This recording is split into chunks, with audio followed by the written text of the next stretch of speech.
Hello, class. My name is Liana Pimentel, and my topic of choice was behavioral finance.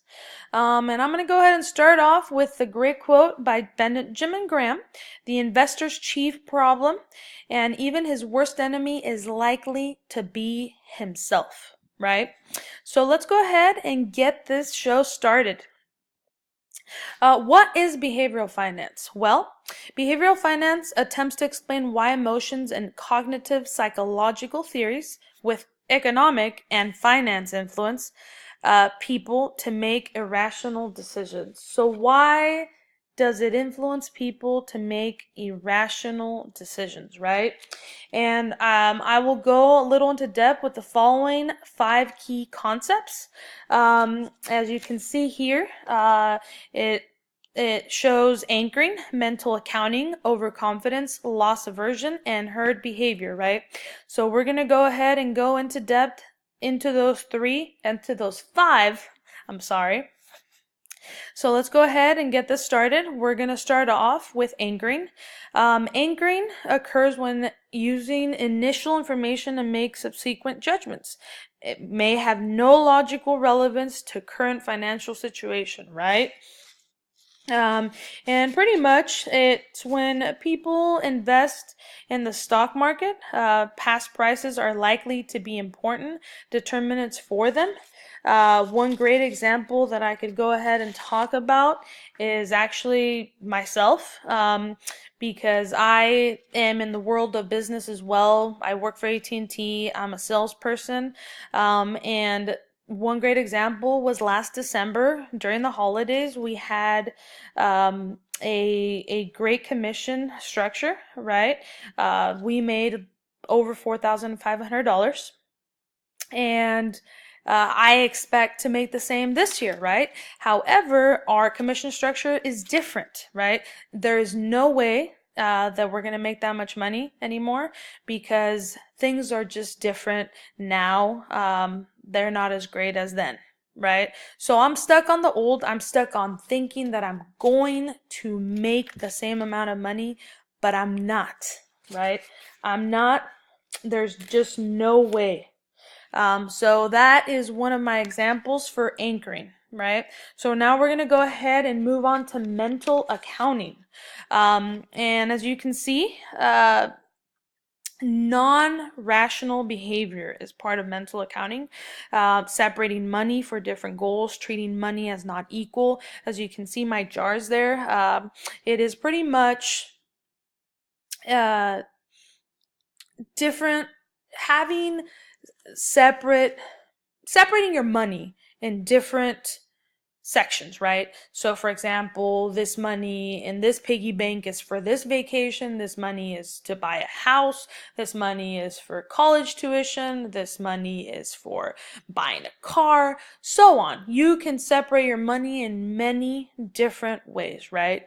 However, in all reality, when you have a savings jar, right? Just an example. Let's say I wanted to go to Bora Bora, right? And my vacation was going to cost me $5,000. I'd start saving up for that in this piggy bank. However, I have all this substantial credit card debt, right? So it doesn't make sense. It's irrational of my part to want to save all this money for this vacation when, for example, I owe $10,000 in credit card debt and I'm accruing 20% plus interest annually, right? The logical course of action would be to use that savings money to pay off my debt. So that is probably the greatest example that I could use for mental accounting. So now let's go on to herd behavior, right? So herd behavior is mimicking whether it's rational or irrational actions of a large group, right? In this case, it is not a good thing to do. It's irrational. The two reasons why herd behavior happens is social pressure of conformity, or common rational that it is unlikely that a large group could potentially be wrong. And as you can see, the herd right here following right? And fallen off the cliff. And definitely, one of them says, wait a minute, something feels wrong. Definitely is wrong because you're about to go down. And that is actually what really does happen, right? Investors, for example, tend to follow trends. One example is gambling, right? I play baccarat, right? When I first started playing baccarat at the tables in the casinos, it's a Chinese game, and usually there tends to be one or two people who uh, are like the leaders of the table, right? And everybody else follows, and there's a the two options is either you're gonna put your money on player or you're gonna put your money on banker, right? And people tend to follow that one or two uh, people that are, for example, winning the most money or who seem to know a lot more about the game. I, for example, when I first started, would go ahead and follow, right, the trend. I would follow whoever I thought knew more about the game. And if I decided to go ahead and bet something else, then everybody would look at me like I was crazy and they'd be upset, right? So then I would go ahead and bet whatever they were betting. So that is a great example of social pressure, right? So let's go ahead now and go on to overconfidence, right? So overconfidence is people displaying unrealistic, optimistic views of their own abilities, right? Results in assuming predictions are more precise than they really are. So you can see a little picture here. Overconfidence, well, it can get you into trouble, right?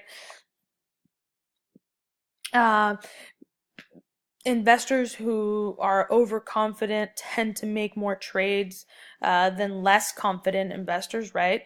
They tend to believe they are better than others at choosing stocks. And honestly, it doesn't always go their way. They do tend to receive lower yields. And it is detrimental to your stock picking in the long run. So overconfidence is just, it's not a good thing, right? So we go ahead and go on to loss aversion now. This is prospect theory, known as a break-even effect or the disposition effect. It just means we hate losses more than we love winning, to be honest. The prospect theory is pretty self-explanatory here. One example is people don't want to work overtime, right? They don't want to pay more taxes, right? Who likes to pay taxes, right? I mean, I hate it myself. I am not married. I don't have any kids, and I work for a job where I get paid hourly and I get paid commission, and my commission gets taxed 40%, right?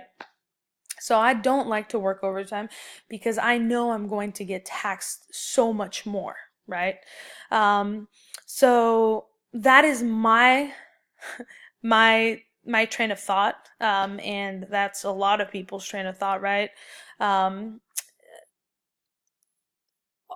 Technically, though, you will benefit from after-tax income.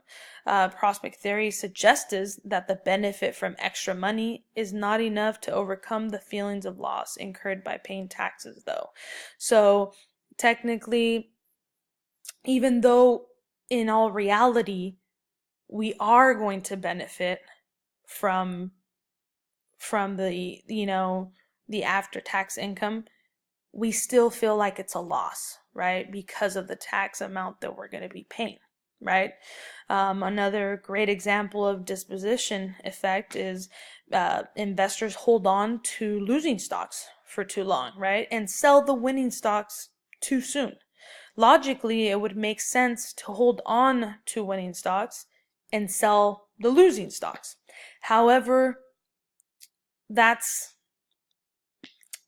why we hate to lose, right? More than we love winning. So it's just a great example. And those are the 5 key concepts.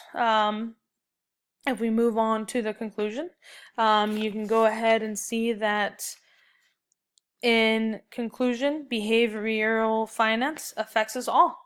And now that you've learned about the different types of irrational behaviors, such as anchoring, mental accounting, overconfidence, herd behavior, and loss aversion, I challenge you all to apply what you've learned today to your own behavior and make the proper changes needed to make more rational financial decisions for your future. And if you can start now to have a better future, right? So I hope you all liked my presentation today. I actually really did enjoy researching this financial behavior concept. It really does put a lot into perspective. This has been a great class. It's been a great learning experience for me. I have a lot to continue learning, but this was a great topic. I really enjoyed it. And on the next 2 slides, you can see my resources that I used.